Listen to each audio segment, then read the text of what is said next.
Welcome again, guests and friends. We'd like to begin in the name of the Father, the Son, and the Holy Spirit. Amen. Well, there is an old saying, some of you know it. The saying goes like this: sometimes things have to get worse before they get better. How many noticed that? Well, when Jesus told his disciples their great temple in Jerusalem would be thrown down, totally destroyed, they were stunned. The temple was both a powerful symbol of their nation and a religious identity for them. It was an architectural treasure. Heritage buildings, spent many years. This was bad news. It would be like Jesus telling us that the Statue of Liberty was going to be destroyed, or it would be like maybe a Roman Catholic learning that the Vatican, St. Peter's, would be thrown down, stone by stone or pedophile by pedophile. It was bad news. The worst. Yes, Jesus shocked the 12 disciples, like I'm shocked to do. But Jesus intended to shock his disciples with his dire prediction, and asked to explain this privately. He makes the final remark: more calamities are coming. False prophets, wars, famines, earthquakes, and the last, this is but the beginning. The birth pattern. Yes, all these things are like the first pains of childbirth. And I am told childbirth is painful. Anybody got first-hand experience? Yeah, well, labor is painful. I have seen. I don't know, but I've seen. And it's true, the old saying, sometimes things have to get worse before they get better. Any Sixer fans out there? Any process fans? Yep. So let me ask you this morning, have you ever been so overwhelmed by all the bad news, the worst news, your personal troubles, the grim news in the media, on Facebook? Have you ever been so overwhelmed that it was hard to find any joy or purpose? That life was not uplifting? Have you ever felt life's not uplifting today? Oh, well, you're not alone.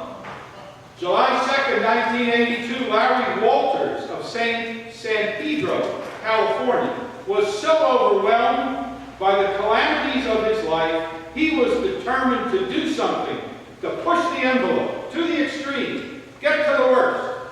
So, how many know what Larry did? Well, Larry tied 45 helium-filled balloons to an old Sears lawn chair, strapped himself in with a pellet gun, and cut the cord. And then his breath was taken away as he shot up fast, more quickly than he supposed he'd go, and he was surprised that he rose. He was at 15,000 feet. Surprised, but he wasn't the only one surprised, because a Southwest airline pilot flying over LAX saw it too. And he was in the controlled airspace of Los Angeles Airport. Well, lawn chair Larry used his pellet gun, shot the balloons, crash landed, and swiftly became a media darling, a sensation. He was on a Tonight Show with Johnny, if you remember it. And he became, believe it or not, it's true, after his crash, he became a popular motivational speaker. Now, naturally, people asked him, why did you do it, Larry? He said, I had to. I had to see how much worse it could get. Well, lawn chair Larry was loopy. He said, not really. But sometimes things have to get worse, much worse, before they get better. And Jesus was saying this. He used the metaphor of childbirth in the gospel. This is but the beginning, the birth pangs. Birth is good, but I am told it's painful. I'm told it's painful. I sort of know, because I will not forget going to Bryn Mawr Hospital in 1995 to the maternity ward for my daughter's birth. Sorry to embarrass her this morning, but we got settled in about midnight into the birthing room, and as soon as we got in the room, how do you know Bryn Mawr? Good hospital. We got in the birthing room, and the screaming started. I mean, as soon as we got there, it started like I never heard before. Like hurling and screaming. And 4-letter letters.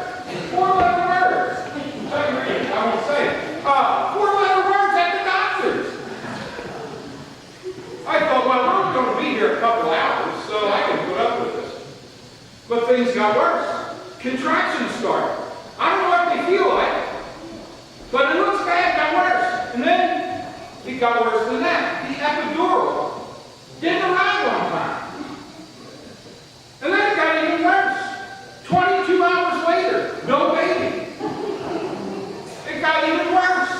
23 hours later, I found myself between the stirrups. Some of you know what I mean.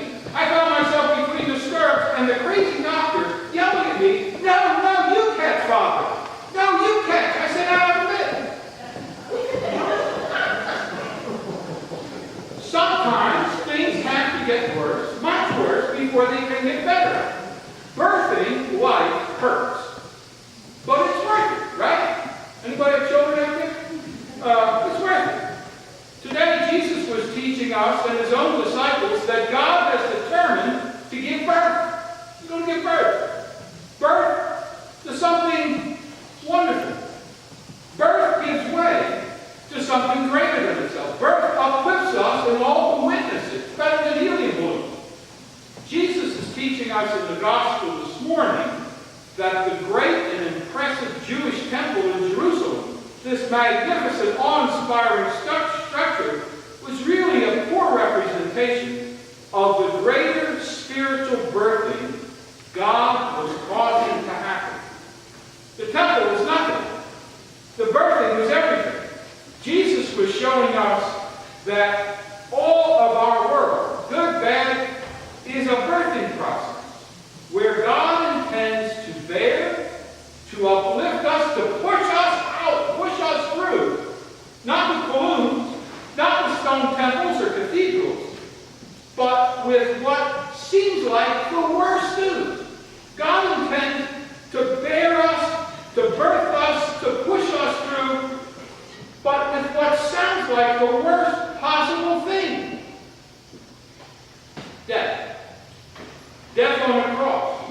The death of Jesus Good Friday brings forth, pushes us through to the revelation of spiritual life, bodily resurrection and spiritual life with Jesus.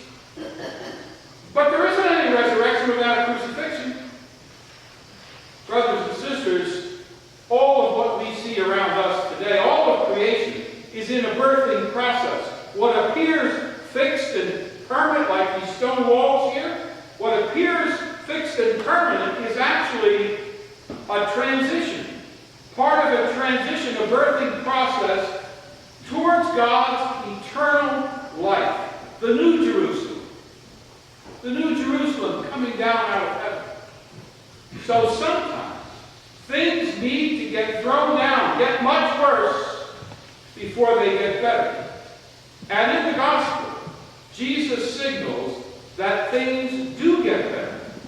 They do get better, likening God's work to childbirth. Childbirth is painful, but there is something wonderful that follows. Sometimes things have to be laborious and painful before they get better, before they're resurrected. And to put what Jesus said into a more modern idiom, to wrap all this up, how many of you have seen the 2012 movie Best Exotic Marigold Hotel? How many have seen it? Oh, good. At 8 o'clock, nobody's seen it. Well, that's with Judi Dench and Dev Patel with Sonny. Well, it's a comedy, for those of you who didn't see it. It's a comedy of sorts where a bunch of old English people buy into a converted hotel in Delhi as a retirement place. And the conversion and the construction of this old hotel, its amenities are a disaster. They're not up to the expectation and the promises of the English. And the young manager, Sonny, who's played by Dev Patel, is left to face and manage the unhappy English. Believe me, they can be unhappy. You know that. Because they can be unhappy. So he's left to face it. And in the process, this young Dev, who's a Hindu, says something deeply spiritual and insightful. With every failure and disaster, food, plumbing, room, he says these memorable lines. Some of you will know it. Everything will be all right in the end. So if it's not all right, it's not the end. But if plumbing doesn't work, it'll be all right in the end. If it's